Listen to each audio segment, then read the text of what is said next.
In the spirit of the new year, let's talk about personal development goals for 2024. Whether your goals are concrete or related to emotion, therapy can play a pivotal role. A therapist can help you create SMART goals: specific, measurable, attainable, relevant, and time-bound. Not sure where to start? A therapist can guide you through stress management, anger management, and various challenges that you might be facing. Now, let me tell you about our sponsor, BetterHelp. They've made starting therapy easier and less intimidating. With over 30,000 therapists in their network, BetterHelp matches you based on your needs, preferences, and location, providing a wide range of expertise. To begin your journey, fill out a questionnaire about your challenges and therapist preferences. In most cases, BetterHelp matches you with a therapist within 48 hours. Plus, you can choose phone calls, messaging, or video chat, whatever feels most comfortable for you. Scheduling is a breeze, and if you ever feel your therapist isn't the right fit, switch with a click of a button at no additional cost. No need to break up with your therapist and start the search anew. Join over 4 million people who've used BetterHelp to start living a healthier, happier life. Click the link in the description or visit betterhelp.com/JMC. That's betterhelp.com/JMC. Clicking that link helps support this channel, and it also gets you 10% off your first month of BetterHelp, so you can connect with a therapist and see if it helps you. Remember, therapy is about your well-being, and BetterHelp is here to support you every step of the way. Thanks to BetterHelp for sponsoring this video. Take care of yourself, and here's to a year of growth and positive change.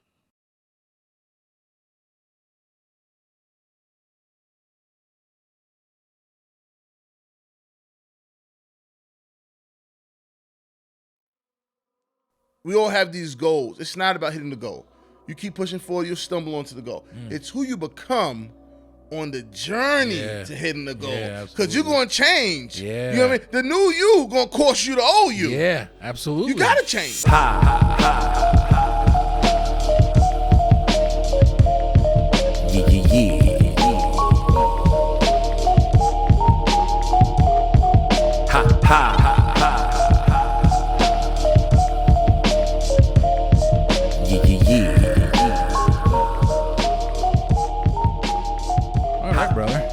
Mr. Motivation. Yeah. This is one of my, I have like a list. It's like a mental list, you know what I mean, of guests. And I've been watching you, I think, for a couple years now, since I started. Oh, word. I started, 2021 I started. And I started seeing, your shit like on Facebook. Okay. Yeah, it was Facebook. I think it was shortly after I interviewed Marquise. I bring this up often, Marquise Lupton. Yeah.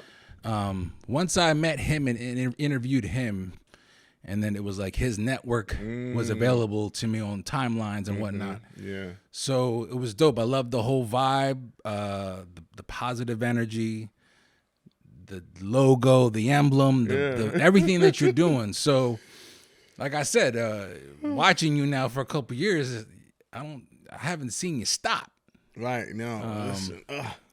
You even just walk in, I can tell, homie, you was, I guess it's been a long day, bro. It's funny. I'm looking at the clock, and I set an alarm. I was supposed to go to this event in Reading. It's like a men's forum joint. So I was going to go, I also record down there. So I was going to meet the producer, do a session, then go to the thing. I said, you know what? I want to be here for this. Yeah. I'm going to be present. I'm going to have my energy. So I said, you know what? All right, we'll do this studio another day. The Forge happens every month. Okay. So, and I just did a show.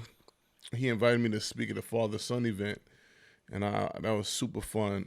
So he's gotten love this month. Yeah, So absolutely. I was like, I'm about to come. We was on the calendar 2 months, maybe 3 months. Okay. So I've been looking forward to sitting down with you. Yeah.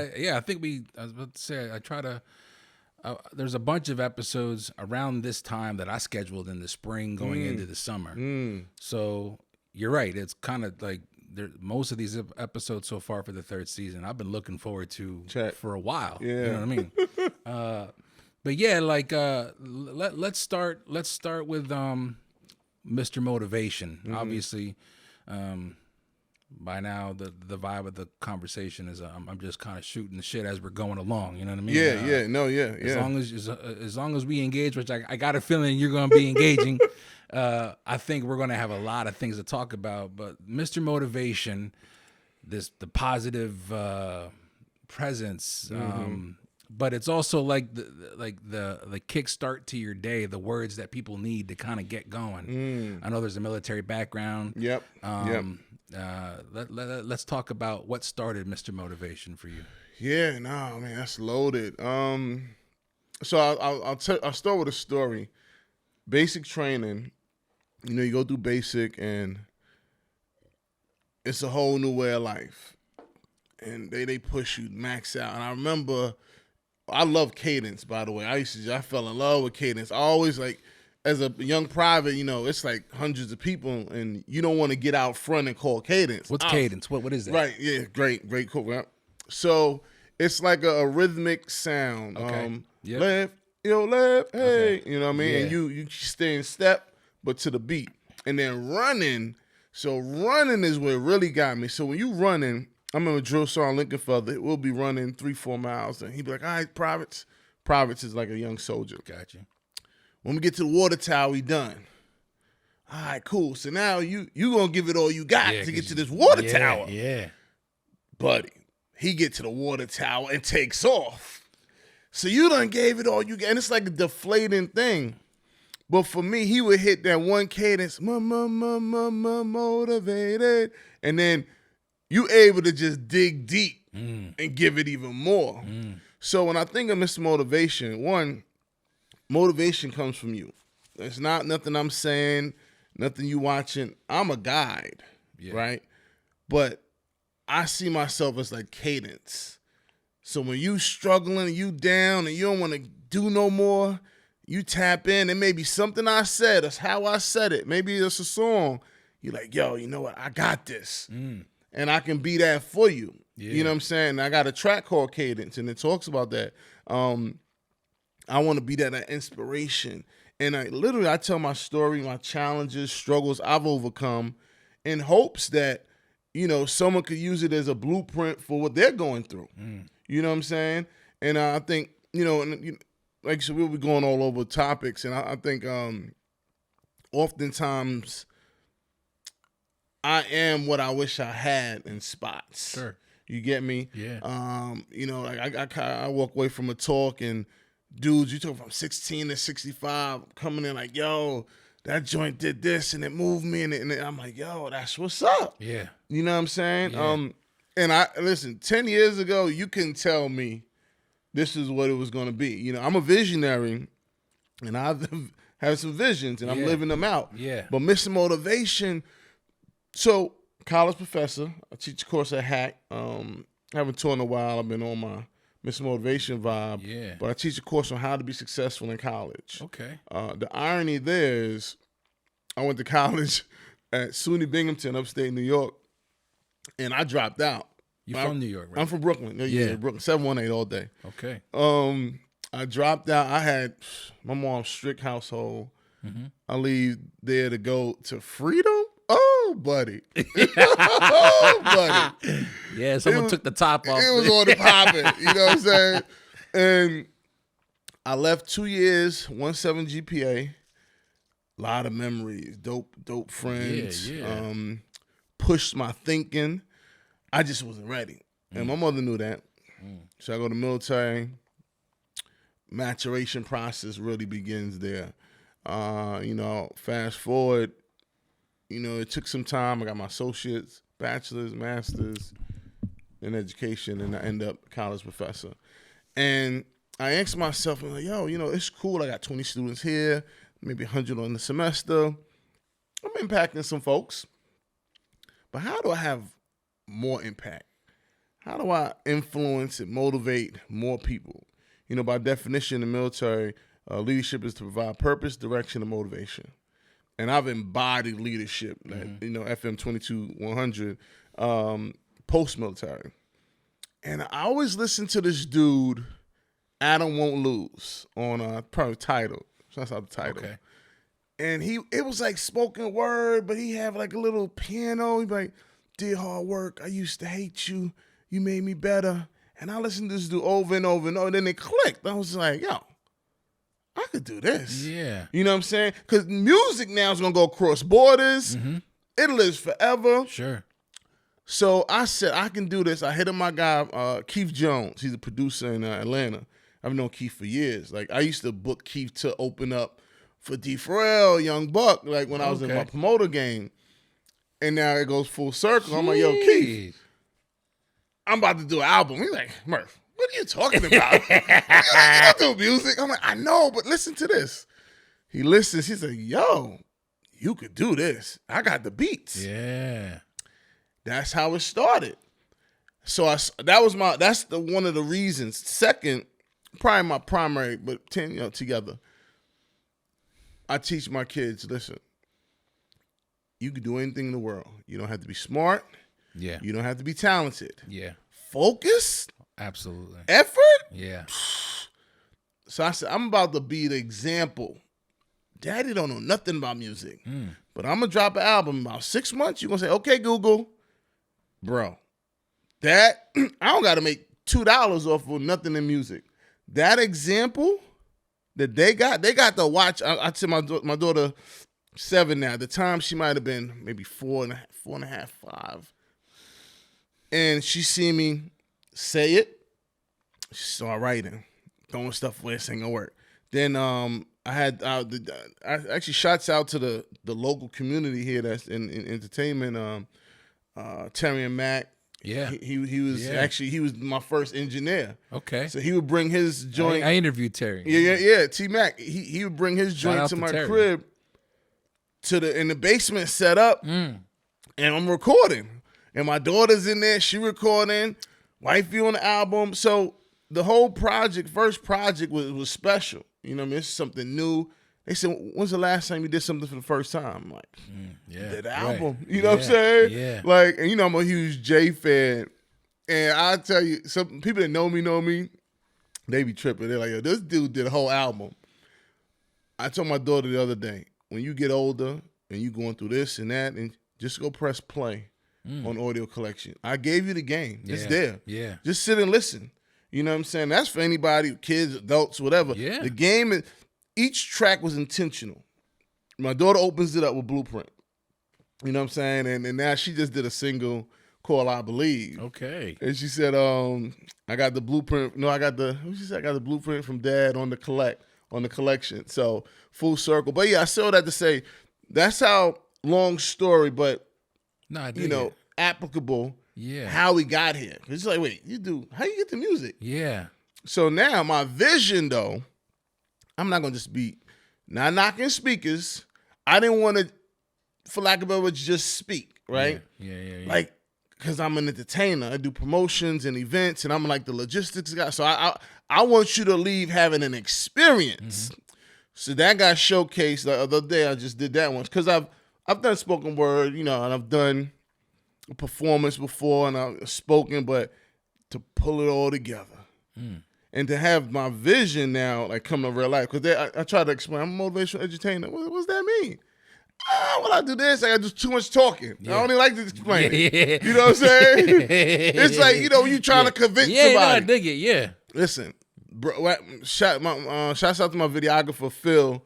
I should have that recap video soon, and you get that visual. Got you. But if you was in the room, the energy came to life, buddy.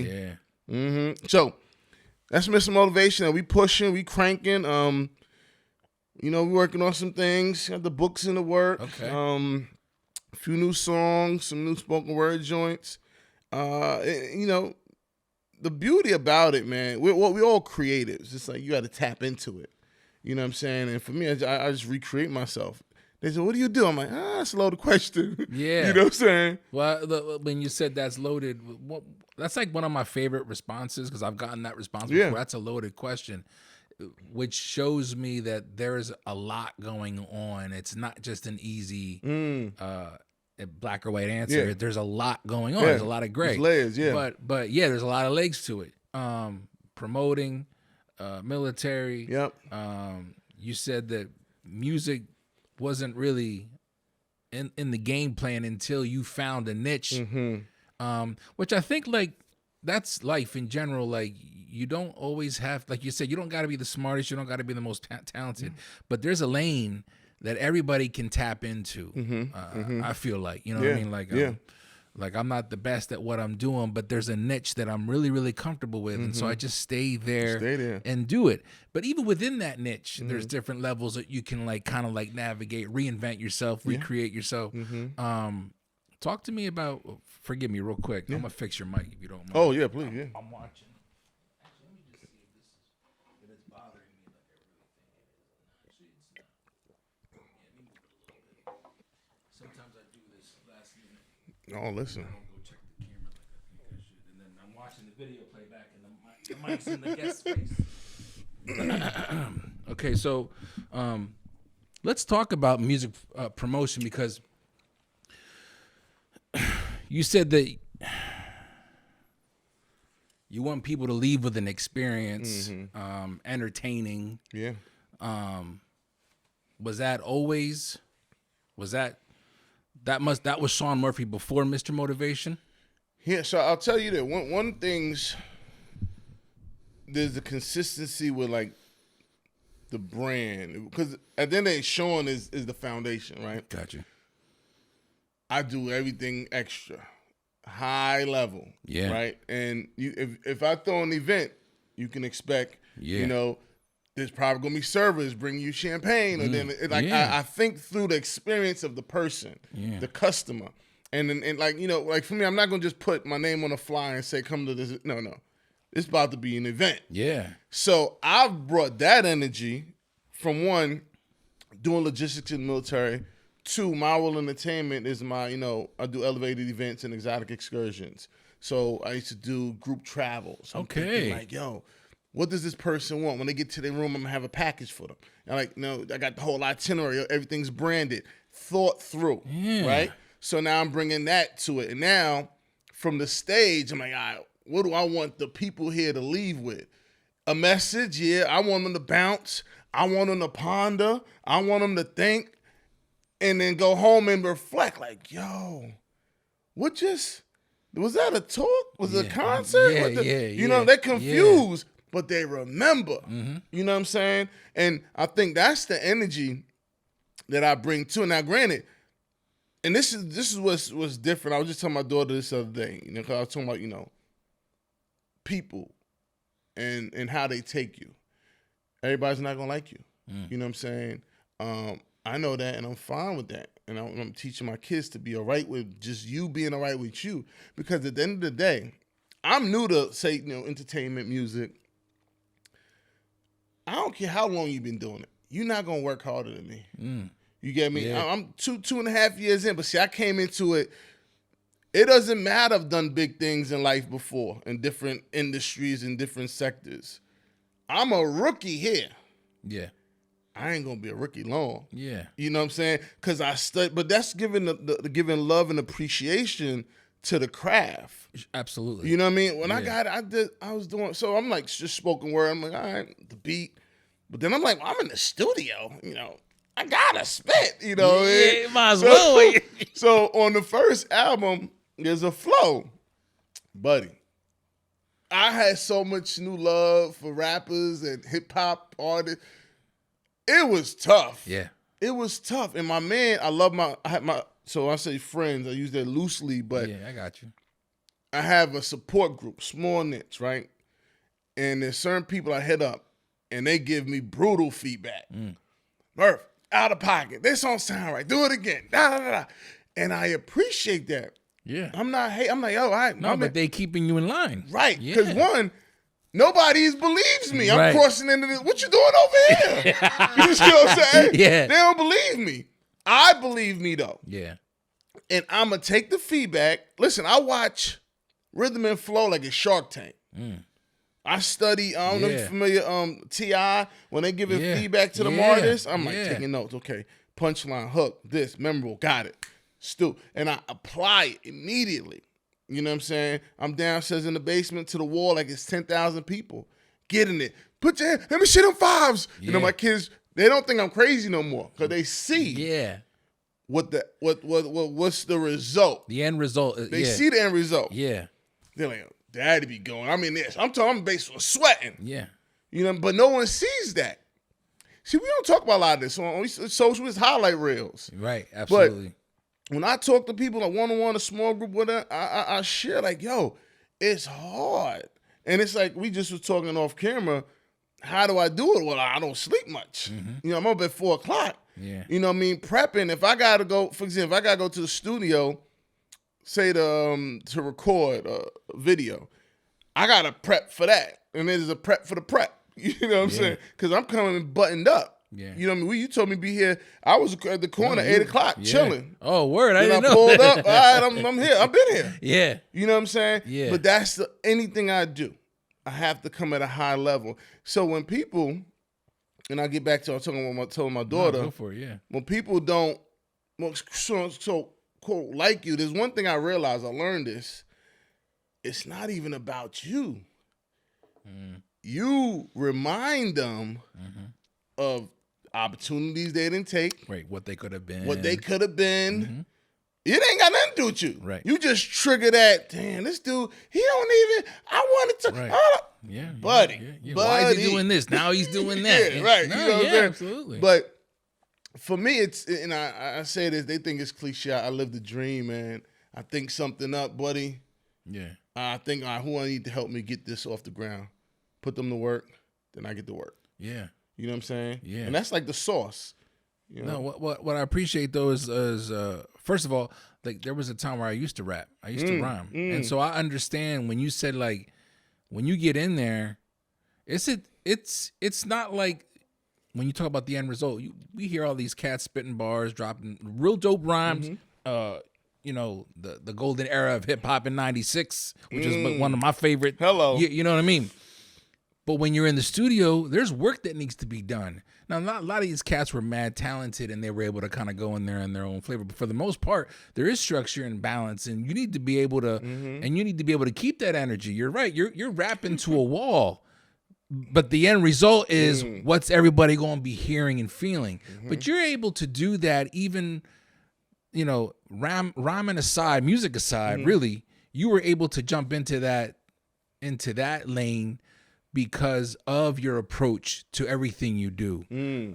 Structure, balance, the positive, the mindset of like, no, I'm going to do it. Right. You know what I mean? Oh, yeah. And I think like once you're able to conquer that, you can approach anything. Oh, yeah. And that's not easy. I think like when I watch you from like the outsider looking in, it looks easy, but I know it's not. I know it's not easy to kind of be like, Right. I'm going to do this now. I'm going to try that now. It's not, but that speaks volumes on your approach. Yeah. Because to me, it's like, man, homie's going in there. And when I saw you releasing a music video and dropping an album, I said, I didn't even know he rapped. You know what I mean? Like, I'm still trying to catch up to who you are. So I was like, I guess he was rhyming this whole time. So that's news to me now that was a new lane to you. But with the promotion gig in there, even though you didn't rhyme before, and even though that was new to you, it still wasn't really. Did you find any similarities in those worlds where it was like, I don't see much of a difference here. I can kind of adapt quickly. Yeah, that's a good question. So it's funny, and I stumbled into promoting. Yeah. Anyway, how'd that start? If you don't mind. So listen, whatever time you got, bro, I got all night. So I'm in Missouri. I'm in the Army, and I was stationed in Korea. One of my favorite duty stations was Fort Leonard, Missouri. Many would be like, Missouri, there's nothing there. Yeah. It's the people. Okay.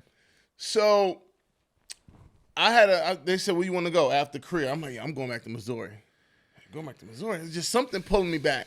My social capital was used pretty high. You know, I talk a lot of trash. So you know me from basketball for sure. Okay. So I get to Missouri, and I'm like, all right, I'm an E6 promotable, pretty high in rank, staff sergeant. But I took a second job, night audit, at the hotel. And so I used to throw barbecues. Now, there was a divide. Like, there was the streets in St. Robert. Then there was military. And there was always beefing. But I was cool with the street dudes. I played ball, we talk trash. So I was kind of like this bridge, right? And I kind of just took on the role myself. Started throwing barbecues. We ain't talking hot dogs, hamburgers. I'm talking we cooking greens, mac and cheese. Like, it's just an experience, right? Yeah. And everybody come, melting pot, rocking out. You talk to some of my battle buddies, they're rave about that to this day. We have some exchange stories. And so now, what's that? I-44 was the route. Artists traveling on tour go St. Louis all the way past us, Oklahoma City. Okay. I get a call one day. I can't make this stuff up. Okay. J.C. Houseman, he was Juvenile's role manager. Back that thing up, Juvie. Yeah. Hey, what's up, homie? This JC, Juvie, we passing through. We want to do an after party, and we heard we got to go through Murph. I'm on the phone like, wait, excuse me? What Juvie you talking about? Juvie? I can't make this up. So I'm like, I'm going along with it. Yeah. All right. Well, listen, let me holler at my people. I'm going to hit you back. What just happened? Like, so I ain't had no money. I called my guy because I know he had a little money. I'm like, yo, listen, you not going to believe this. Juvie road man just hit me. He want to do a show. Yeah. Fast forward, he's in. We doing the show. People like, Juvie coming to St. Robert? Yeah. Murph's doing this. I'm doing it with my homie Dirty.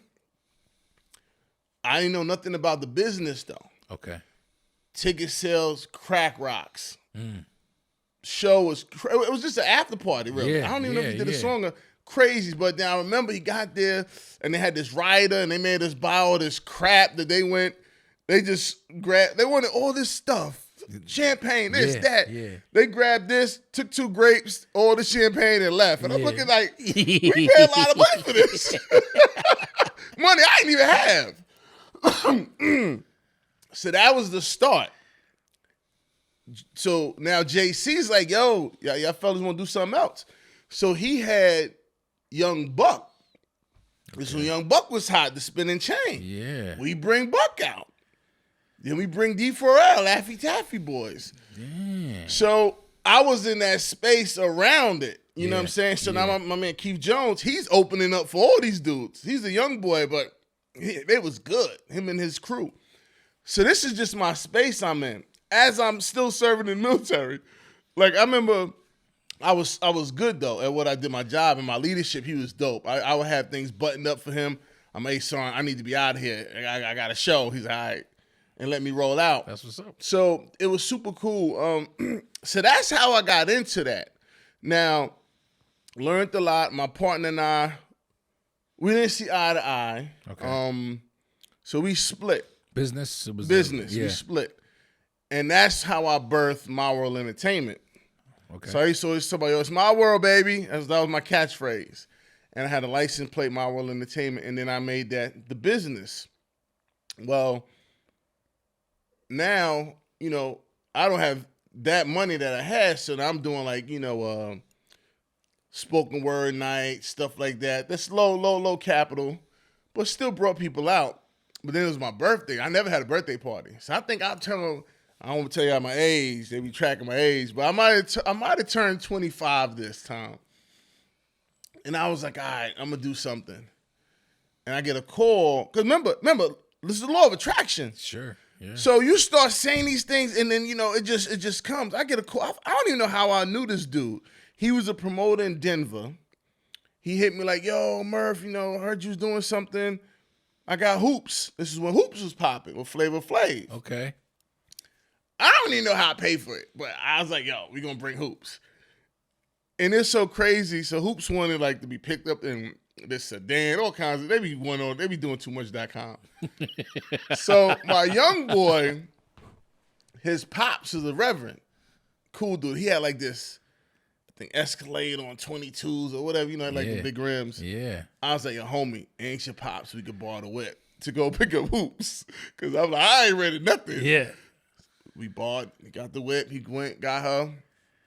And I remember, we brought the city out that night. Hoops pulled up, and it was just a vibe. So, just long story short, but that's was my start with the whole entertainment space and really rocking with artists. Even though I had never been in the studio, I was just around it. You know, I was around. I remember Young Buck said, I'll never forget. He said, listen, because the one thing we threw was a flop. He said, let me tell y'all something. I don't care if it's 20 people or 20,000. I'm going to bring it. And I remembered that. And that's my approach now. Okay. You know what I'm saying? Whether it's an open mic, it's 20, 10 people, or I got 200 or 2,000. It's part of your work ethic, your character. Yeah. You know what I'm saying? Yeah. Like, bring it every night. So that's the answer to how I got into the promoting. You know. Yeah. Yeah. But how do you? I mean, like, even when you're telling this story, and I'm kind of putting myself in your shoes. Like, what's going through? I know you said you didn't have the money, but Right. it was kind of like, the hell with it, we're gonna do it. Right. But like, what's going through your mind? How are you able to kind of like roll with it on the fly? You know what I mean? Like, because a lot of people are, and I speak for myself, I'm getting there, but on the fly, last minute, because my OCD, I like things kind of like, you know what I mean? How do you roll with the punches like that? You know, it's funny. So my wife is like that. Like, I'll tell her, I'm going to do this. And she's like, well, how you going to pull that off? I'm like, don't even worry about that. You know what I'm saying? It's going to happen. Okay. So I have delusional self-confidence. Oh, my goodness. Delusional. Like, it doesn't matter if you see it, she see it, they see it, I see it. And like that vision, I'm so bored into my mind because I can create anything. Remember, this is your house. Before this was built, before this development was built, somebody had a vision for it. Then they said, you know what? I need an architect to draw this thing up. What I have in my mind to draw it on paper. And guess what I need after that? Some contractors to do the work. And then we're going to put somebody to live in it. That's how it works. Yeah. And if people take a step back and just apply that concept to their life, you know what I mean? Because they're like, yo, I'm in poverty, life's a struggle. Well, buddy, let's think of what you want your life to look like. Yeah. Right? And then we can reverse engineer it. Because as soon as you get that vision, and then a lot of reading goes into this too, and you're understanding concepts, auto-suggestion, talking to your subconscious. 1,000%. Repetition. Yeah. You know what I'm saying? I was just looking at, because I fell off my morning routine. It takes like an hour. But I'm back at it, and I write out like, you know, I am an amazing father. I will have my 20-seater private jet. And I write all these things out, right? Top motivational speaker in the world. And I found some old notes where I had written down I would start a nonprofit, Wake the Beast. And this is years ago. Wow. And I did that today. Not today, this year. I started my you. nonprofit. And I'm just like, yo, this stuff really works. Yeah. Yeah, but when you're too close, to something, you can't see the trees from the forest. So sometimes you do have to take a step back and kind of like look at what you've done. Because that part right there where it's like, I wrote this down a while ago. Sometimes it's hard for people to be like, yo, take a look around because you were just praying for what you have now back then. And I have had my fair share of ups and downs in my life. And you mentioned the law of attraction and that belief where it's really, really, really deep because I believe in it. But it works when you don't really micromanage it. You just got to just do it. It becomes a way of life. You got to, and you just got to put it out there. You got to roll, but you got to do the work. You know what I mean? Yeah. And I can imagine with your mindset, you said you have delusional confidence. That's a great way to explain it because that really would help the law of attraction or the process of it. Because you're going to say, this is where I'm going to be by this time, or this is where I expect to be by this time. And instead of being like, well, everything I'm doing isn't adding up to that, it's just like, no, I'm over here now. And an important thing, not to cross you, Nah, it's all good. is to embrace the process, Yeah. right? Because you can't be, I've been doing this for 3 years and 5 years. Listen, every overnight success takes 20 years. Yeah. It's just that's a dub. Yeah. You got to embrace because remember, the past happened.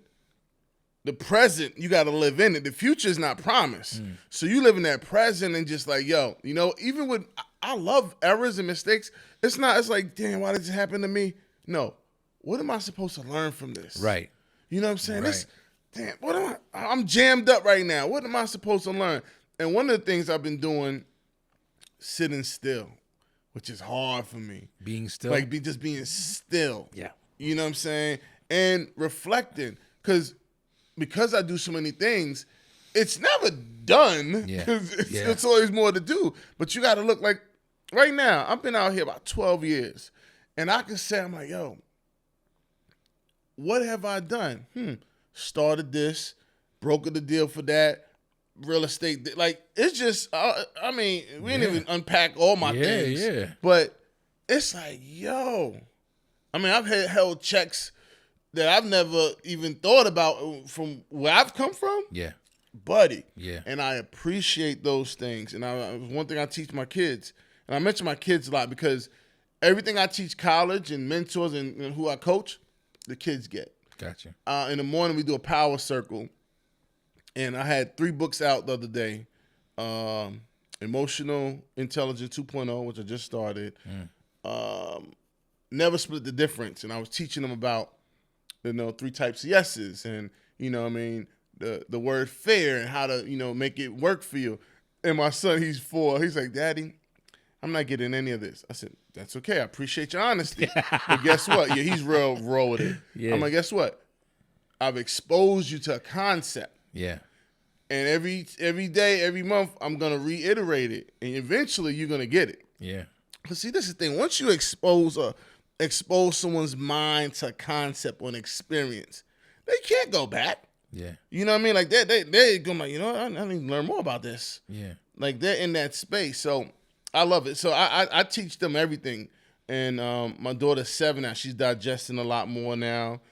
So it's beautiful to watch. Yeah, what I can appreciate is the kind of like having to take a step back and like sometimes you have to do that to reassess.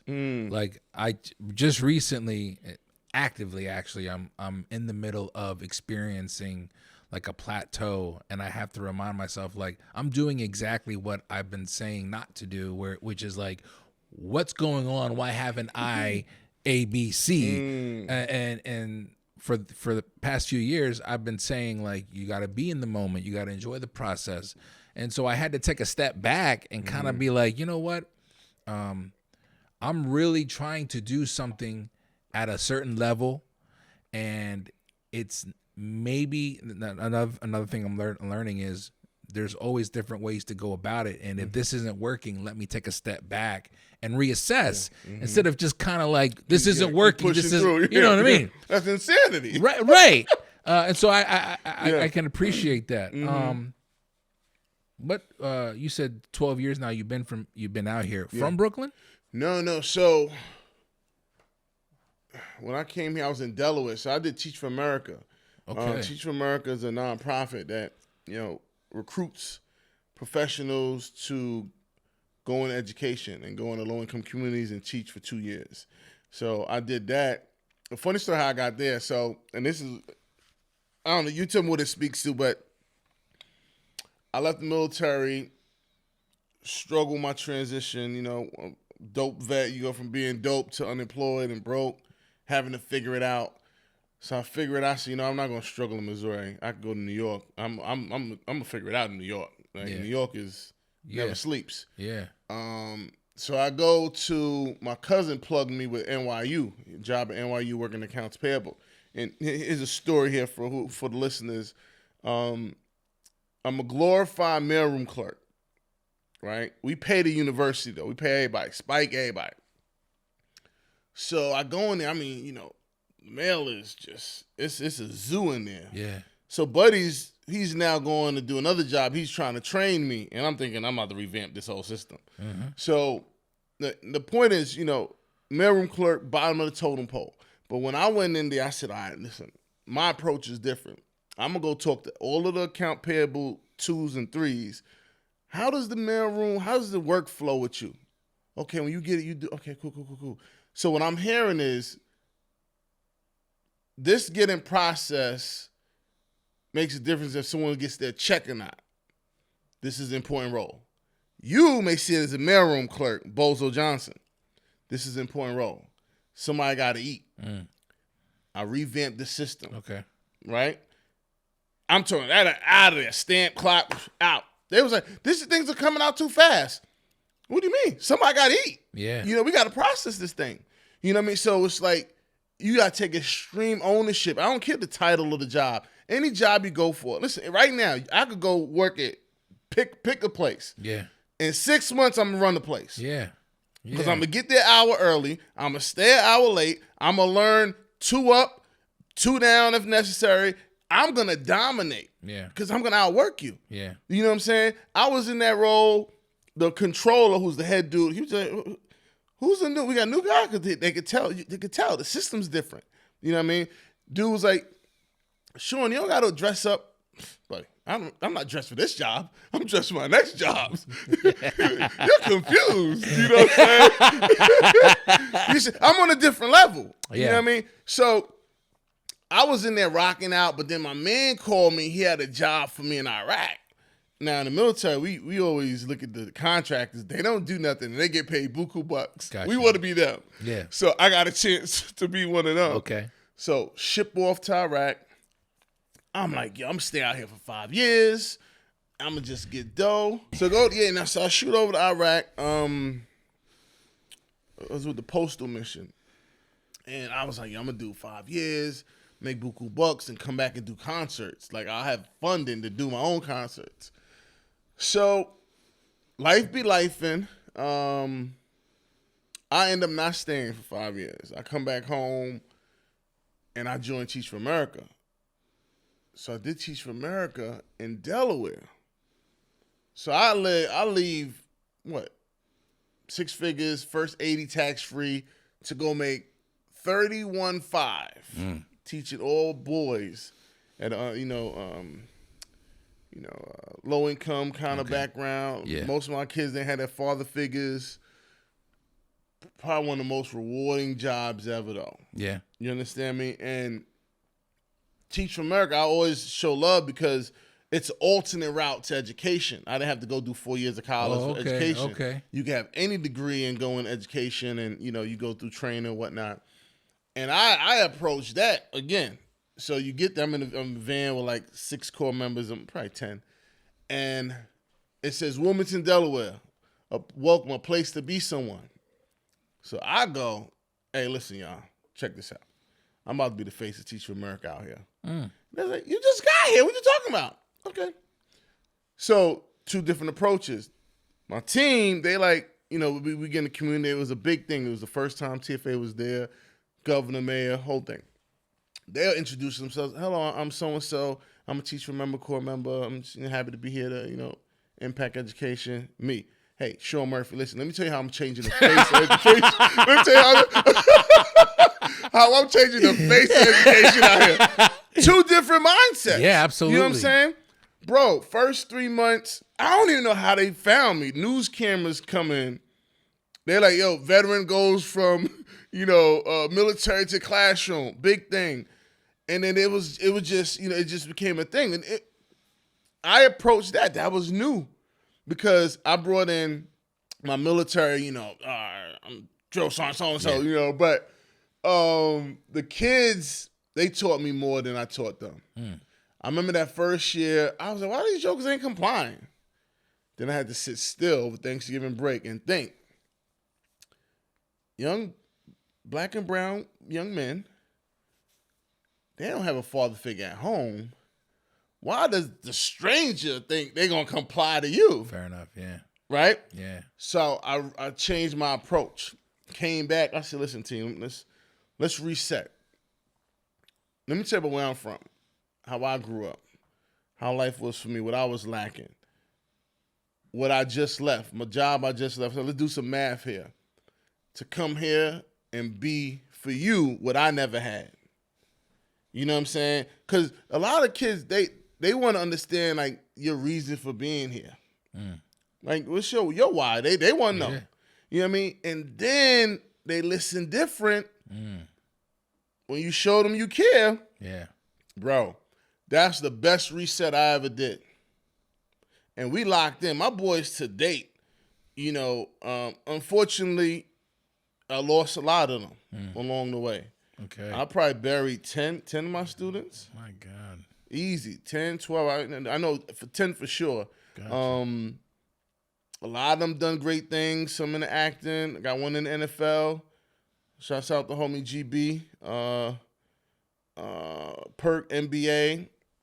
I remember one of them, and I told him, listen, as long as you'll have me, I'm going to text message away. Yeah. And two of them, they turned 21. And I said, I'm taking out. We went to Atlantic City. There you go. Whole weekend.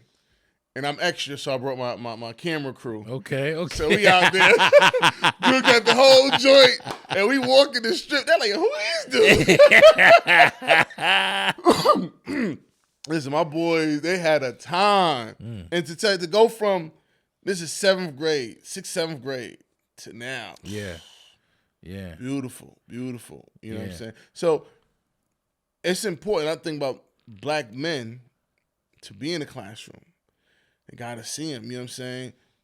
Dudes from, black and brown. I'm just using I statement. I hear you. But to have them examples, you know what I mean? In our school, it was 7 or 8 brothers. Them parents just coming there like, where we at? You know what I'm saying? Yeah. Because our boys was in check. Yeah. And they want structure. Yeah, I think that's one of the things that people don't understand too is like children, whether they know it or not, deep down there is a desire for structure. Oh yeah. And I feel like children feel secure and safe when they know that there is structure because they know what to expect.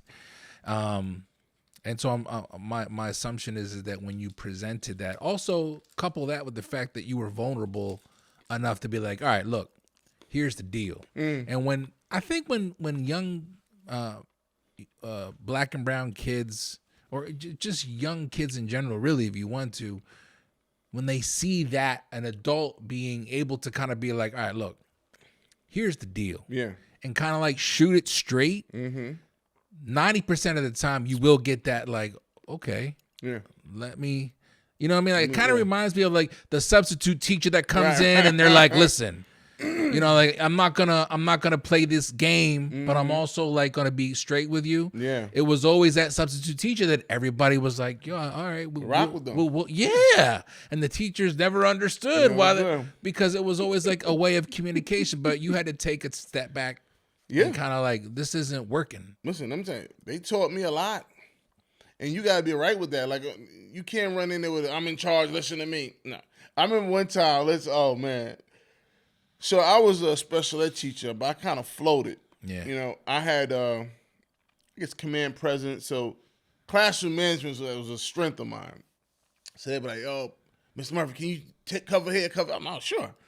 One time I did math, though, but I forgot to prep or had a lazy moment. So I was like, I'll wing it. Error. Wing math class. Error. Do you hear me? These little mofos, they was like, yeah, that's not going to work. How can this happen when that happened? I'm looking at the board like, I don't know. Yo, that was I vowed never to be unprepared after that moment. Never be unprepared. There's 2 instances in my life. That was one of them. And I remember, so after I did Teach America in the classroom, I ended up joining staff because I had proposed to them. So after 2 years, they asked you, what do you want to do next? And I'm saying, I really think we should form an initiative to recruit veterans to come into TFA. Oh, wow, yeah. So, whatever. I did another year, 3rd year in the classroom. Then I get a call, somebody, well, this is a new job. We think you should apply for it. I'm reading the description. Like, it sounds like what I told you last year. It was to start a veterans initiative. 20-page PowerPoint turns into You Serve for America, Now Teach for America, which I launched and led. And shouts out to Grant Besser. He was the brain behind going into this emerging market. But so I reported to Grant.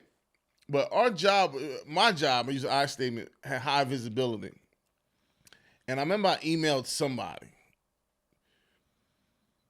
In hindsight, I should have reread the email before I sent it out. It's like, I sent this email to you. It's like 40, 30 times. Grant's like, did you proof this? I'm like, oh, jeez. Oh. After that email, yeah, I'll send another one. Yeah. Without looking at 2-3 times. There you Especially go. looking at the who am I sending to? What's the situation? So it's certain things in life that teach you those lasting lessons. You know what I mean? You gotta pay attention. Yeah, I feel like if you're able to kind of take those experiences and kind of be like, okay, you got me, like you got me, yeah. Like, you know what I mean, like, because we're all gonna take a L, Yeah. and I think the dope thing about you that I'm learning, and I noticed this with some people that when I was younger, I used to be envious, but now as I get older, I'm curious. I ask questions because I try to like pick from people. Is like that ability to kind of just be like, I roll with it. But that doesn't mean I'm a robot. It just means that I've taken time to build a mindset. You know what I mean? Like a lot of people can look at that and be like, wow, I don't know how you do it, man. Like you're unable to feel frustration. You're unable to feel pain. You don't get sad. You don't get angry. And it's just like, no, as a matter of fact, I do. I just refuse to cry about it and stay stagnant, which I think is a big part of it. When I met my wife, my wife was one of the big influences in my life. She just refused to remain stagnant, and she just moved and moved and moved, and it was like a driving force for me. And so I'm assuming it's the same for you, where it's just like I don't know how I'm gonna get it. I'm gonna get it. I just can't sit here and ponder and not act. This is the thing. A lot of us, it's a general statement, and I have a good sample size. We sitting waiting for Superman and Superwoman. And the secret, here's the secret, they're not coming. You gotta stare in the mirror, open your egg whites. That's your superhero. Yeah. You know what I'm saying? And when again, it's a process. You know what I mean? I'll share this with you. I tell people they need 6 people on their team. Diet CC. You need the doubter. It's a devil's advocate. Because when you get a bright idea, like you and my bright, we got blinders on. Oh, this is great. All wise. Did you think of this? What about that? What happens if this doesn't work? And then you're like, like you don't want to hear from them. But you need that. Yeah, right? absolutely. Your doubter, instigator, they're going to fire you up. They're going to keep you fired up to want to do that thing. E, the example. Who's the person you want to emulate? Who you want to make proud, right? T, the taskmaster. This is the person I tell them you got 1, 7, and 30. Every day, someone you check in with, hey, I did my 30 burpees today, or I went to the gym, I'm good. I read for 30 minutes, cool. 7 days, who you checking in with? How was your week? Did you hit your goals? Would you fall short? What could you do better? 30 days, assess the month. What just happened? Where are opportunities? Who do you need, right? Boom, that's your taskmaster. They keep you, that's your accountability partner or partners. And then to your point, it's lonely on the way to the top, not at the top, on the way. Yeah. So oftentimes you get in there and that self-doubt may sit in. You need the cheerleader. The cheerleader's like, yo, Jay, everything you do is John Blaze. Yeah. That's platinum plus, son. Yeah. And you're like, is it really? Yeah. You know what I'm saying? Yeah. You need that. They keep you in good spirits. And lastly, the person who gets you in rooms you can't get in yourself, the connector. Absolutely. You need that. These are 6 people you need. So this is just the people you need in your space. I tell people, don't wait. We wait to funerals, the pallbearer holding you up. No. Hold me up now. Who are those people? Identify them, put them to work. Yeah. And then you got to read because you're not yourself going to experience everything. So you get to read and learn other people's lessons. This messed up here and did that. Let me take a note of that. Yeah. Jot that. And you continue to grow and go. That's the source. I am a student of the game, lifelong learner. I'm reading 7 books right now. You don't have to finish a book. Yeah. You just got to get what you need to get out of it. That's a good point. You know what I'm saying? Yeah. I mean, have I done cover to cover? Absolutely. But there's some of them, 48 Laws of Power, I ain't got through that thing yet. But that's a good point because I've bought, well, my wife's going to laugh when she watches it.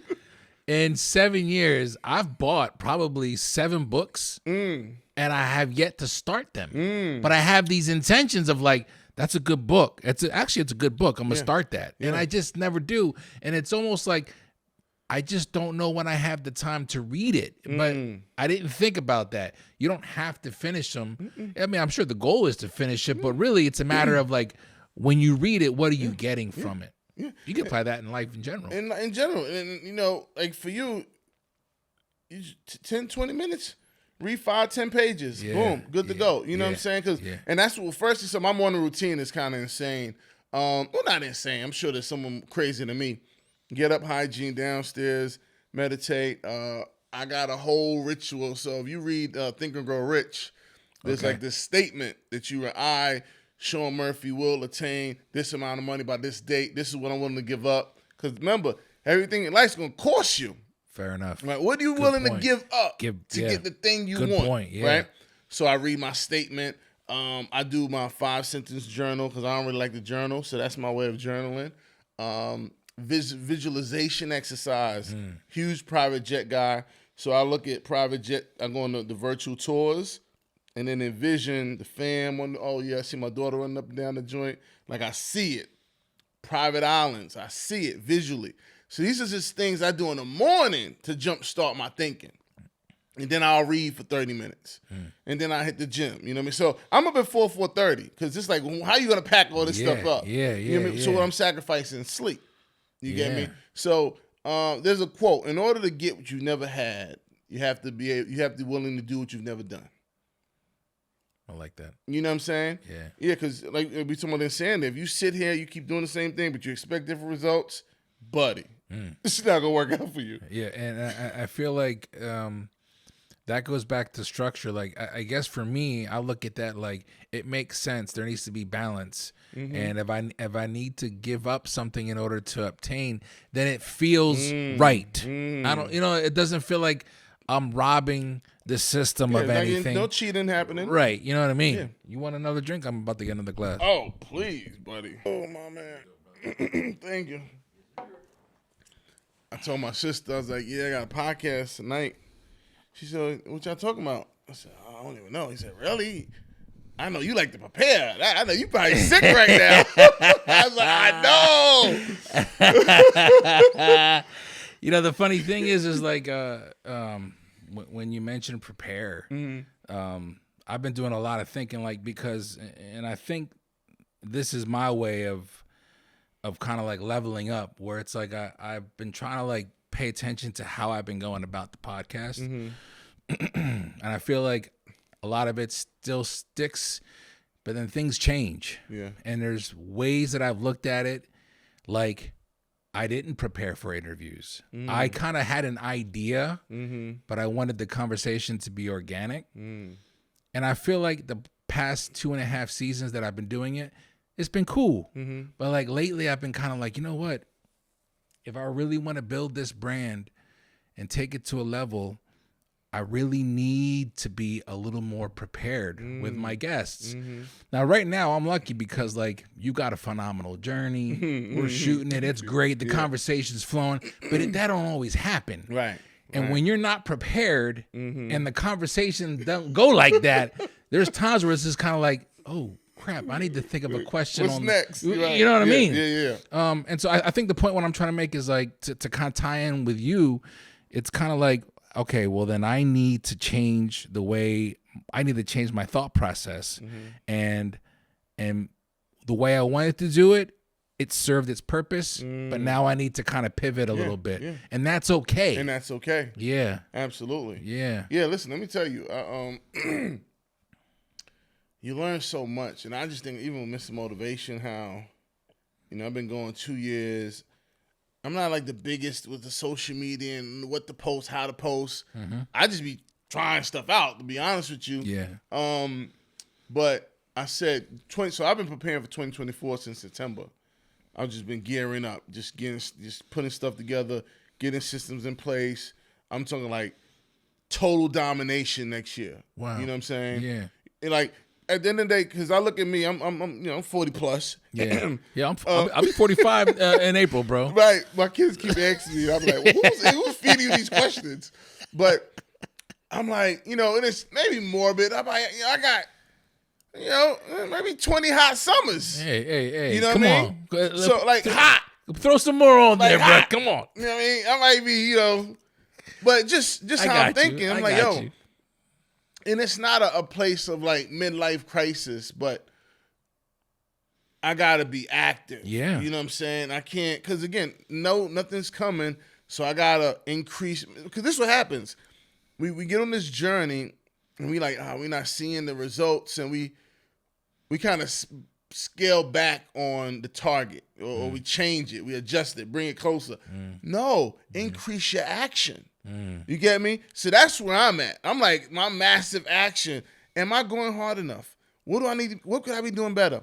I'm conscious in that assessment mode. So as I prep for 2024, I'm like, all right, what I did 2 years now. What we got here? We got there. Systems and processes change the game. Automation. You know what I'm saying? How can you create, then edit, then promote, then how can I automate this stuff? Bro, yeah, bro. You know what I'm saying? Yeah. So those are the questions I'm asking me. Yeah. What's keeping me up at night? Those. Yeah, no, I know that life. Yeah, right? So absolutely. so and I embrace it, because this is the thing.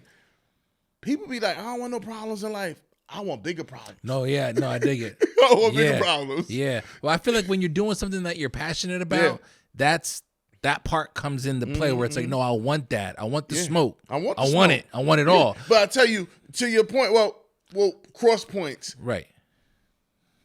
There's the fear of failure. A degree sure. Yeah. But I think most of society hang out in that space. But there's also that fear of success. Yeah. You get me? Yeah. And while I want them problems in that smoke, you're like, yo, you ready for 20,000? Yeah. You ready for 30,000? I'm watching Tony Robbins, and he doing 360. Yeah. Oh my God, his jokers up there. Yeah. You know what I mean? And along this last 3-year journey, part of me was like, you know what? I ain't even gonna get a booking agent, because then she gonna get me booked, and I gotta perform. Got you. So, and I'm all right with saying that. Like, we don't talk about this thing. No, like, absolutely. I'm all right with saying that. So what I had to do, increase my reps. Okay. I gotta practice. I practice till I get it right. Then I keep practicing so I can't get it wrong. Yeah. You know what I'm saying? Yeah. So now, because that's what's really the fear. You don't think you ready or you good enough. Right. Oh, buddy, I got something for that. It's called practice. Yeah. You know what I mean? So I pushed through that. We had to get through that storm. You know what I'm saying? Because, man, I tell you, we all have these goals. It's not about hitting the goal. You keep pushing forward, you'll stumble onto the goal. It's who you become on the journey to hitting the goal. Because you're going to change. Yeah. You know what I mean? The new you going to cost you the old you. Yeah, absolutely. You got to change. Absolutely. And that's what you got to seek. And I think that's the fun part for me. Yeah. And I think like what's been kind of pissing me off is that I've been getting in my own way. You know what I mean? And so like I can appreciate that, because it's like just enjoy the process, but be willing to understand that the process itself will change. I think a lot of people get stuck on, here's my process, and then the process changes, and they're like, wait a minute, no, this was my process. No, your process changes. You know what I mean? Yeah. When you said you're prepping for 2024, that reminded me, the irony is I saw this today. It was an old interview with Jeff Bezos of Amazon. Amazon, yeah.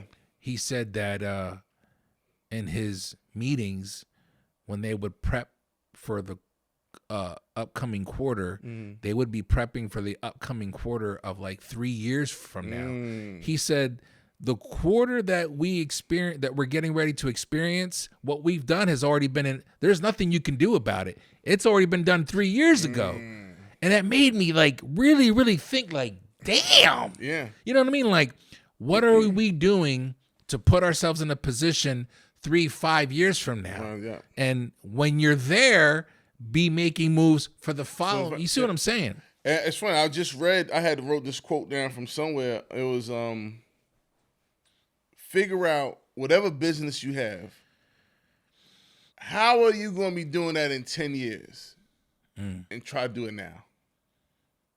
You see what I'm saying? Okay. Yeah. So like for me, I was on some like, yo, Mr. Motivation in the metaverse. What's that look like? Because I'm like, that's what you're gonna get. Yeah. All right, so I give talks in the metaverse, and I had dove all the way in, and NFTs and all that. I seen Snoop do it. I watched some of his videos. Yeah. Like I just think society's not there yet. No, you're right. You know what I'm saying? You're right. Yeah. But like I got probably 40 or 60 NFTs. I don't know what they doing. I know NFTs busted the last 6 months or so. Yeah. But I'm not even worried about that because at the end of the day, when the society catches up, I'm already there. You're already there. You see what I'm saying? So now, to my point, I was like, how do I maximize Mr. Motivation in the metaverse? So yeah, that's a nugget. Figure out how you're going to do your job, not your job, what you do in 10 years, but do it now. Yeah. I can appreciate that. Yeah. You mentioned your family life, your wife and children. Yep. Can we talk about your upbringing? You said you're from Brooklyn. Yeah. Like, because I'm kind of curious, like, where the fire for Mr. Motivation and Shaun Murphy, where'd that come from? Yeah. My mom's. I say all that I am and all that I ever will be, I owe to Mom Dukes. Nice. You know what I'm saying? She came from Barbados. Okay. Her father was a fisherman. He's illiterate. And her mother sold what he brought from sea at market. She, too, was illiterate. It was, I think she had 12 siblings. Okay. So she leaves Barbados, comes to U.S., I always say in pursuit of her happiness, you know. So her poverty line was low. She came here. It was better, but it was still a poverty line. Yeah. I always tell people I was born with 3 strikes. Black dude, fatherless, and in poverty, right? So mathematically, I'm not supposed to make it. Right. You know what I'm saying? And I watched my moms, you talk about sacrifice and just putting it all on the line to ensure I had a chance at being successful. You know what I'm saying? That's what I watched with her. I never complained. We didn't have this, we didn't have that. I mean, we had $100 to last a whole month or so. So it instilled in me a sense of gratitude, like exponentially. Like I'm just grateful. I'd be like, dang, you know, I went and bought my daughter some shoes the other day, and it was just like, I just think back to when we heat up the house with the oven. Yeah. You know what I'm saying? Yeah. And, you know, that drives me. My mom, she took her college classes. I remember she was going to Mega Evers. We grew up on Mega Evers. We run around the campus. She had us. And I remember we ain't had no money, but she had us in like tutoring for math. You know what I mean? Like she made sure we got to do things. And I was just like, yeah, that's why Mom Dukes. Yeah. That's my girl. So yeah, just watching her. I remember, so I got skipped from kindergarten to second, right? Yeah. And I think 3rd grade of school I was in, they tried to put me in special ed. My mom's was in there. Soon as they uttered those words, because back in the day, for those that don't know, special ed was like, you know, it was no man's land. Once you get labeled special, it's a wrap. Yeah, absolutely. She jumped in that table. She said, over my dead body, my son ain't going to no special ed. And it's funny, I got this spoken word piece called Trauma Education. You know what I'm saying? And it talks about, you know, special ed, but I got skipped. You know, they don't add up. When you say skip, you mean they bumped you up? Yeah. I never went to first. I went to 1st grade for like a day or two. But why'd they do that for? So I think I took a test. Okay, so you tested out. Okay. I tested out. Yep, and I was like advanced enough to go to second. So yeah, moms. You know what I mean? And I see, growing up in the hood, I remember, and I had this piece called Role Models too. There was these dudes. I used to be like, yo, these dudes are dope, fly. But they would go missing for every once in a while, and I realized they got locked up. Yeah, you know, I said, I don't want that. You know, so you know, you have role models, but you gotta be selective on who you really want to follow. Yeah, and it was just like a certain life I want. I always tell this story when I give talks. When you grow up, you got your circumstance, right? So for me, it's called scribe status. That's what you're born into. For me, that was poverty. You know, my kids now, I say middle class. They're born in the middle class. Sure. So my achieved status is middle class. Their ascribed status is middle class. Okay. So they should achieve wealth. Gotcha. Right? I got you. Now, I don't know your background, so I use mine. In the hood, we were born into the poverty, but then, we won't do nothing, don't get educated, get somebody pregnant. Now, it's that cycle. Sure. Right? Sure. So I look at when you have your circumstance, it's mindset. It starts in between the ears. You can say, all right, you got choices. This is it. It's life. It's life. It's what we got. Or there's more. I used to watch Lifestyles of Rich and Famous. I don't know if you remember Robin Leach. Yeah. Yeah. Champagne wishes and caviar dreams. Let me tell you something. I used to look out my window. Yeah. And what I saw was Robin violence, crime, this and that. I didn't see what I saw on the TV. And I said, I wanted more. I wanted that. Yeah. He's out there, so for those that don't know, Robin Leach would travel the world, jets, yachts. It was a luxurious show. Yeah. I'm just scratching my melon. I'm like, I want that. Yeah.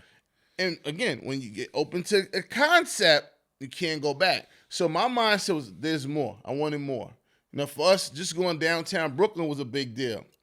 Not for me. I was fixated. At a young age, you thought? Oh, yeah. This is 12, 13. Wow. Nice. And it was combative because you got the hood every day, yeah. but you got this that no one else around me talks about. So, you know what I'm saying? You just had to just, I want that. And I think that was one of my fuels, in terms of like, yo, you want more. So, but then what had to catch up was my work ethic. Yeah. To get that, to touch that. Yeah. You know what I mean? You can want all you want, but you got to put in that work. Yeah. You know what I mean? I tell people one of the things you do, you got to fall in love with boredom. You know what I mean? Wow. You got to fall in love with boredom. You look at jokers running marathons, Olympics, you think they want to run every morning? Yeah. No. It's boring. Yeah. But they got to fall in love with that thing to get what they want. So I adopted that mindset. Like I tell my daughter now, she don't even say, you can't even really say bored in my house. Wait, did you do music? Did you do your gymnastics? Are you a master in Spanish? Oh, you got stuff to do, buddy. You know what I'm saying? You can't be bored. Yeah. You know what I mean? So that's just, how one of our philosophies in the house. Yeah. Yeah. When it comes to stuff like that, as a father myself, I have, the proverbial eye roll every now and then. Do you get those from your children? Do you have ever have to really, I guess what I'm asking is, because here you are, this motivational speaker, but you're also a father with children, which I would assume that every now and then you come across that moment where you're like, yo, are you not hearing me? You know what I mean? As a father. It's funny.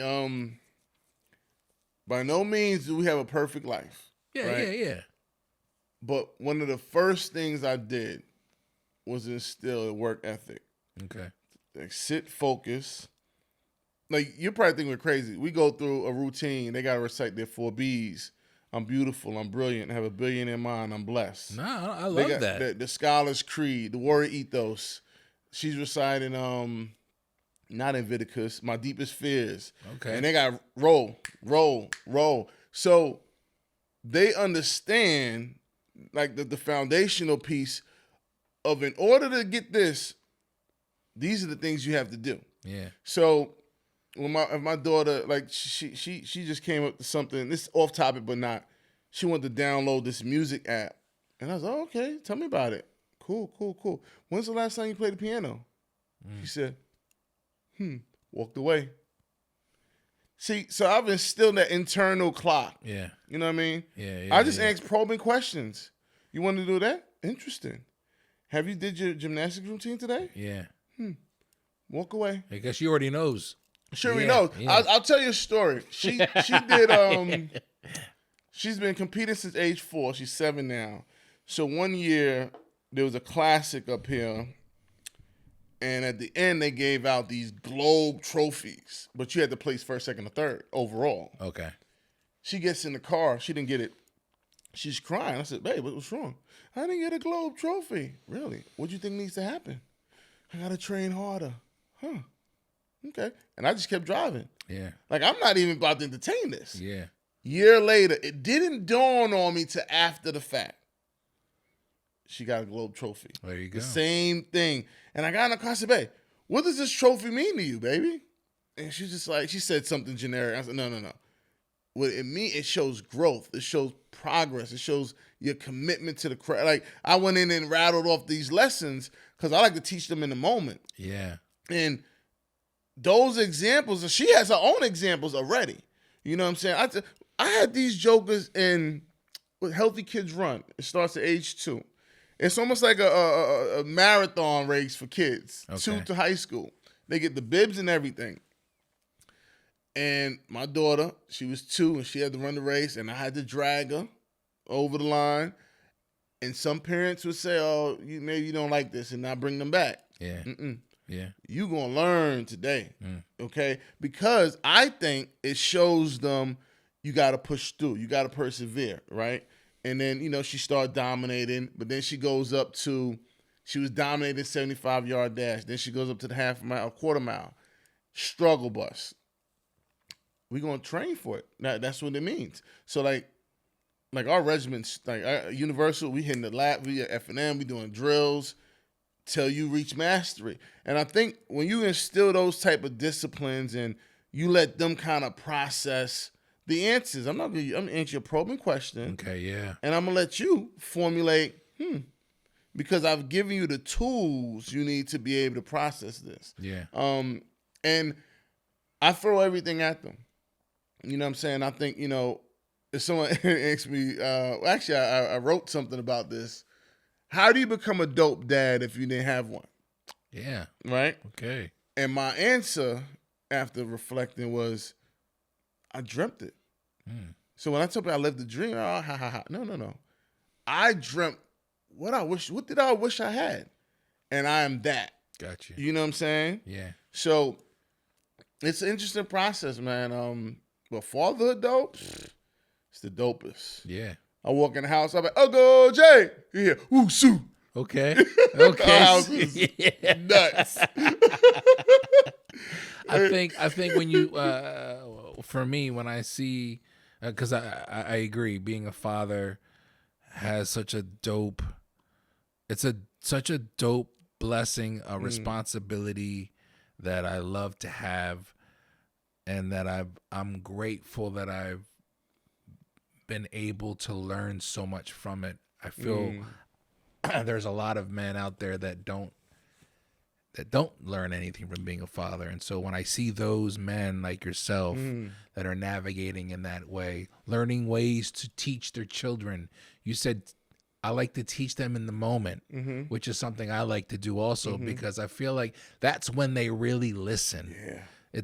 There's times where I'm trying to teach my kids things, and I got a 21-year-old and a 17. I got a 5-year-old and a 3. And my 2 oldest, I get the dad. And I'm like, okay. Right. But I'm telling you, but I've learned that in the moment, when they realize something or when they're experiencing something, especially when it's something really, really good, and like it's like, you see what you did? Now let's talk about how you got here. Remember what I told you? You remember and it's like, that's something that I feel like when you talked about your mother, I learned that from my mom. It was like when a moment in life that happens to you, whether it's really good or really bad, it's an opportunity to really reflect and be like, let's talk about this. Yeah. And so I can appreciate that. And kudos to you too, because instead of being this is how we're doing it, it's almost like you've taken the, I'm going to give you these nuggets, but you said that you throw everything at them. So you're kind of guiding them the way you want to, but you're letting them make the choices, right. But you're setting them up for success if they really do pay attention to you. You know what I mean? Which is dope, because then they have a sense of like, I did this, which is really what you want. You want your children to have that sense of independence and growth. Yeah. I can appreciate that, man. Yeah, it's funny. I don't know if you. I had asked some fellas this the other day, and again, not necessarily morbid, but I think because of how I grew up and seeing not a lot of us make it. Yeah. There's like this hovering fear that I won't be here long enough to teach all the things. So I like overload. Yeah. You know what I'm saying? I have videos of like lessons I have just for them. I'll email them stuff. I don't know. Did you experience that? Well, the funny thing is I do, but it's more so recently. I lost my father last year, right after Christmas. And so I've been talking to my kids, especially my two oldest, because my two babies, they're just little. You know what I mean? Like I'm guiding them, but they can't really hear me the way I want them to. My two oldest, I've been really candid with them, and I'm like, look, especially my son. I only have one boy. I have 3 girls, 1 boy. I'm like, you're my son, you know, and I'm like, and I said, I had a heart-to-heart with him a couple weeks ago, and I said, you know, you're doing some knucklehead crap, man, but I'll be honest with you, you're a good kid. You don't give me and your stepmother, my wife, you don't give her a hard time. You don't give me a hard time. You're a good kid. You're just making these knucklehead choices. I said, I don't want you to feel like I'm riding you because I enjoy it. I'm riding you because I don't know I don't know what I'm going to be here or be not. You know what I mean? Yeah. And I know you don't understand it, but I don't know how else to explain it to you. Right. And my goal is to be here as long as I can so that, God willing, I can see you have a son. And I can help you because my dad wasn't like that with me. You know what I mean? But I never thought of it like that until my dad passed away, where I was like, kind of like what you said earlier. It was like, I don't know how much time I have. Like we're in our 40s, but to me anyway, that window is doing this. Right. Even though, like, in theory, it really shouldn't be, bro. Like, I should, God willing, have another 40, 50 years. But when you're younger, it looks like the sky's the limit. And right now, I'm like, yo, I need to get things in order. I need my children to think certain ways. You know, and we're seeing people 20 and 30 drop. Yeah. So-and-so was in good shape, and da-da-da-da-da. I'm like, what happened? Shrugs. You know what I mean? And I can't dwell on that. I can only, control what I can control. But, when I tell my daughter, I said, baby, this is the life cycle. She don't want to hear no parts of daddy won't be here. Like, she be, like, tearing up. Yeah, Like, baby, we just talking, Yeah. But it's like my mom, She's 77, 78, I think, right? 78. And I call her every day. Yeah. If I don't talk to that joker, she call the National Guards on me. I'm like, Ma, I talked to you like 2 days ago. Come relax. Nah. But she scared me the other day. She was in the subway. I don't know why she's in the subway. She's with my niece, though. And she just fainted. And I was like, wait. And they can't explain why. And so I'm going up there this weekend to, break bread with her and just make sure I spend time. Good. Yeah. But you don't know. But that's the part in life I feel like where I'm at, where it's like, my wife explained it to me as the sandwich generation, where we are that generation where we're still raising our children, but we're looking at our elders and we're noticing a shift. And it's like every generation has to go through that. Right. But it's a really weird, it's a humbling experience. It's like, I don't like it, but I know there's nothing I can do about it. You know what I mean? Yeah, for sure. You say you call your mom every day. I'm trying to make that a habit of mine because I don't do that. And I know my mom watches the podcast, so she's going to see this. But for years, it was always hard for me to have conversations with my mom because I'm so emotionally attached to her that I didn't know how to handle her emotions. Okay. You know what I mean? Check. As I'm older now, and I'm grateful that I've had that experience, especially since my father passed, I'm more in tune with, like, let me talk to my mom and let me absorb everything that she's going to give me. You know what I mean? Oh, yeah. And so I can appreciate that. I feel like at the end of the day, when I look at it, I go, you know what? Life is different than it was 20 years ago, but thank God I'm here to at least experience it. Because like you said, there's cats that they're just gone. Yeah. You know what I mean? And it's like, man, like, I don't know how much longer I have, but I hope I'm here. I want to see I want to see as far as I can, but I'm also hip to the fact that like I need to put things in place because I need to put things in place for my great grandchildren. If that makes any sense. I need to, and this is when you say morbid. This is like a morbid thought of mine. I told this to my wife. How can we set ourselves up for success that we'll never see? We'll never see it, but we have to. You know what I mean? Yeah. Now, that's funny you say that because I talk to my kids. I'm like, listen, Daddy has to set you up, so I guarantee. Yeah. You on that millionaire track.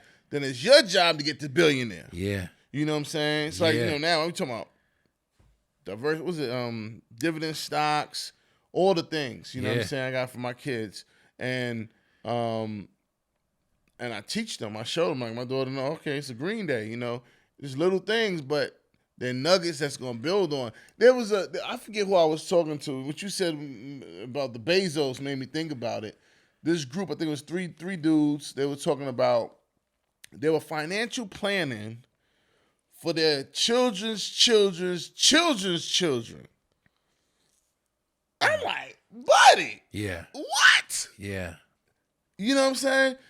And it's only crazy if you ain't in the space that people that's doing it. You know what I'm saying? That's why I love my crazy thoughts, and I don't need no help. You know what I mean? Like again, reading. I don't need no help. Bro, if I'm around you and I say something crazy, and you say something that's like not like a negative connotation, we can't. No, I dig it. Yeah. We can't. It's that energy. Yeah. Oh. Yeah. All right. Well, I remember I read Dr. Kennedy's No BS Time Management for Entrepreneurs. Okay. And he talked about being overprotective of your time. Oh, that book was a pivotal. Now he's different.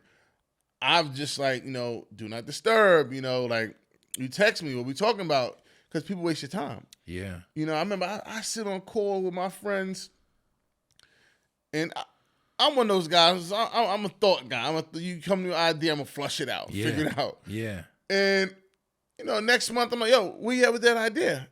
Oh, I ain't get around to. Yeah. I spent 2 hours talking to you. Yeah. Oh, so those examples paired with the book, it's not happening. I just overprotected my time. Yeah. Yeah. I like that you said that because I've just realized now, and this is a very vulnerable moment for me, I'm just getting comfortable literally within the last month or so, not responding right away to a message, to a text, to an emails are different because like, depending on what we're talking about, but especially depending on who the person is, because I've had a lot of people not text me back right away. They seen the message, but they don't text back right away. And the reason why I bring that up is because it's like my time is valuable.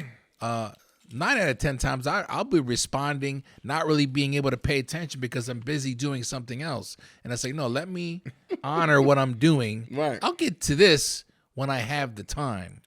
You know what I mean? Let me tell you something. People have told me, they'll text me, yo, you left me on red. Red's for me. Beat it. Okay? What you gonna do? You don't pay none of my bills.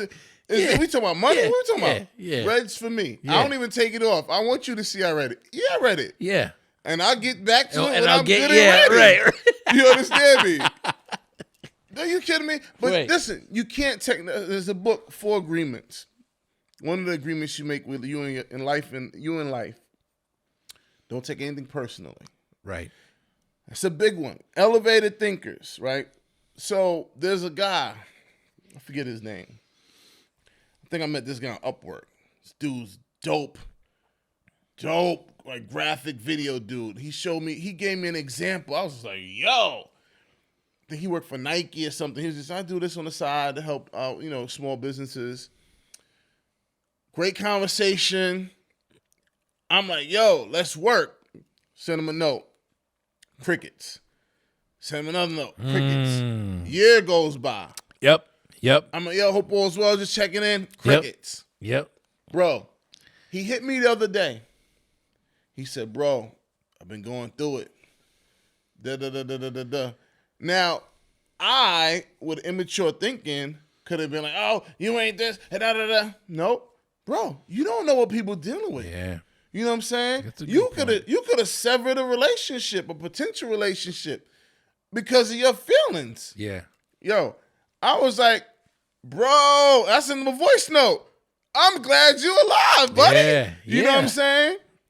So I'm gonna say this to everybody. If someone don't respond back to you, okay, don't take it personal. Yeah, It is yeah. what it is. Now, you know, you can feel how you want to feel. Yeah. You know what I'm saying? You know, I know I hit up well, because sometimes I book artists for different events that I'm hosting, and they may not respond.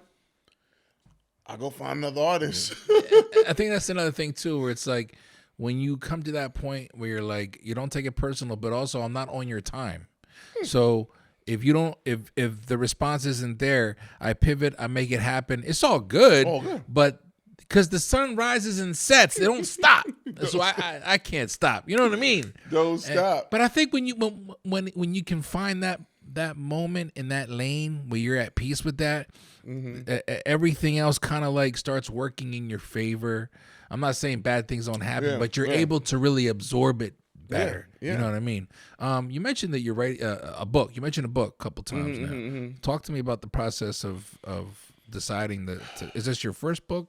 So it's funny. So I put out a veterans resource guide years ago, and I'm actually publishing one of my journals here. Okay. Like, it's been out. I just didn't publish it. I'm publishing it. But my book, I have two that I've, this is my life.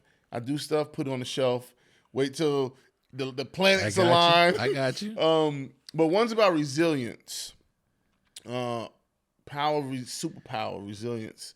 And the other one's about more about my life. And I look at just moments in life, my lived experiences, what I learned from it, and what's the takeaway. I haven't decided which one's coming out first. It may not even be 2024 because 2024 I already got mapped out with music, spoken word, the nonprofit.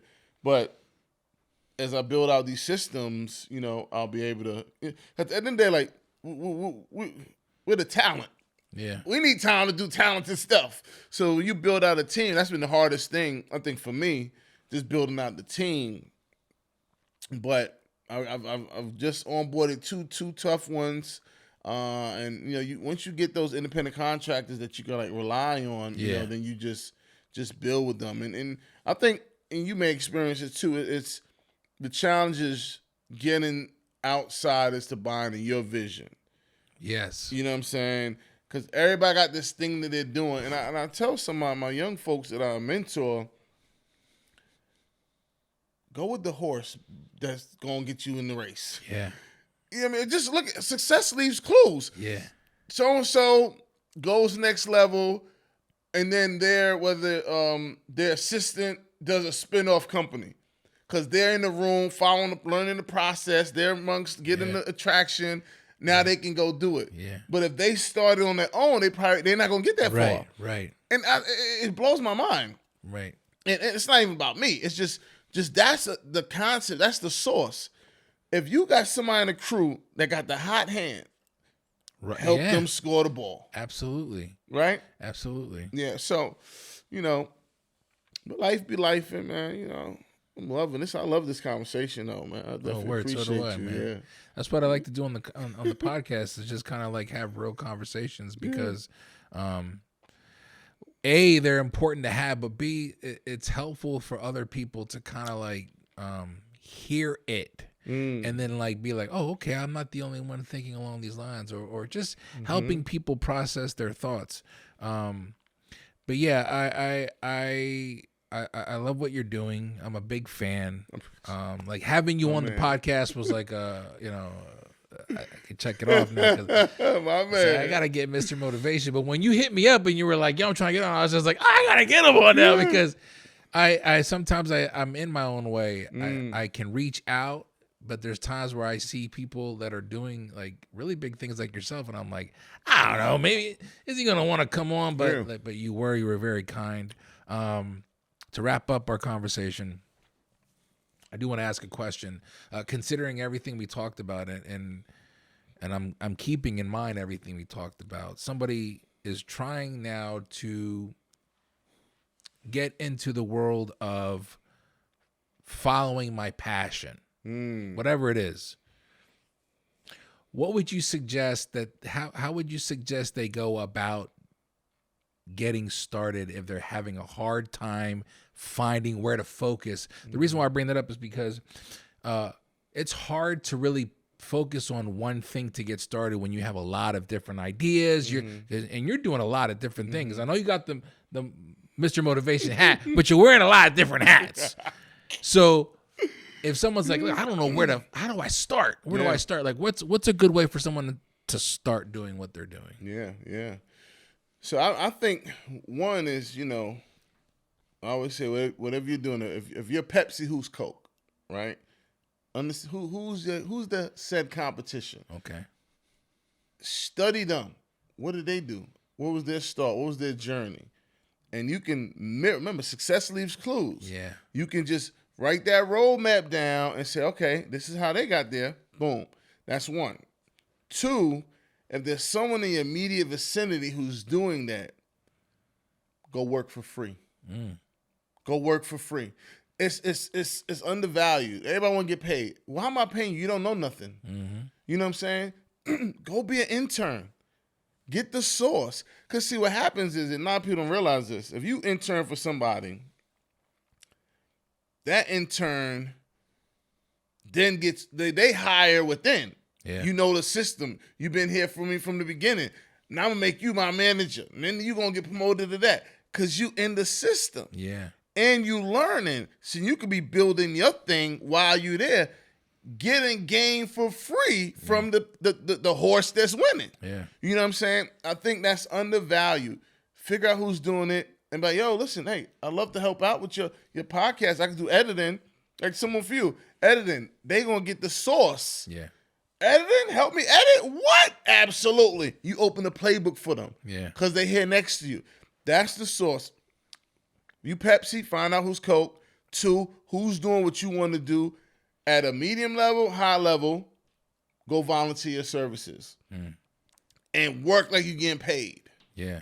You know what I'm saying? I think that's where you start. And then, of course, I think reading is good. Recognize that your passion ain't always going to pay you.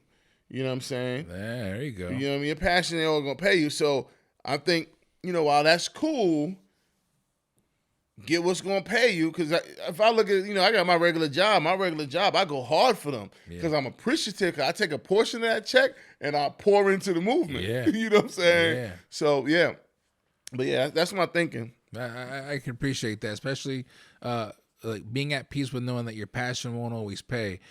But I feel like if it's truly your passion, then you'll be okay with that. Oh, yeah. You know what I mean? Right. I feel like if someone's got a beef with that, then that's probably not really a passion of yours, and you're being blinded by something else, financial gain and whatnot. Yeah. But yeah, Mr. Motivation, Shaun Murphy, brother, I appreciate you coming, man. Is there anything else you want to quickly add before we sign off here? Anyone plug something? Nah, I mean, anyway, you can tap into me, social media stuff. I just appreciate that, you afford me the time to come here and break bread with you. I'm not even I'm not even gonna promo nothing. No. Oh man, it's all good. But yeah, follow me on socials, YouTube. I do got a new show coming up that I want you on. Okay. It's called Cut the Stigma. Okay. And it's bringing brothers from minority communities. Yeah. And we talking about mental health, wellness. Oh man, I'm game. Yeah. Yeah. Let me know, bro. Yeah. I'm there. I'll hit you up with that. So that's my only plug. Okay. That sounds good, man. Yeah. All right, brother. Thank you so much. That's appreciate it. you, my man. Right. Oh, dopeness. Oh.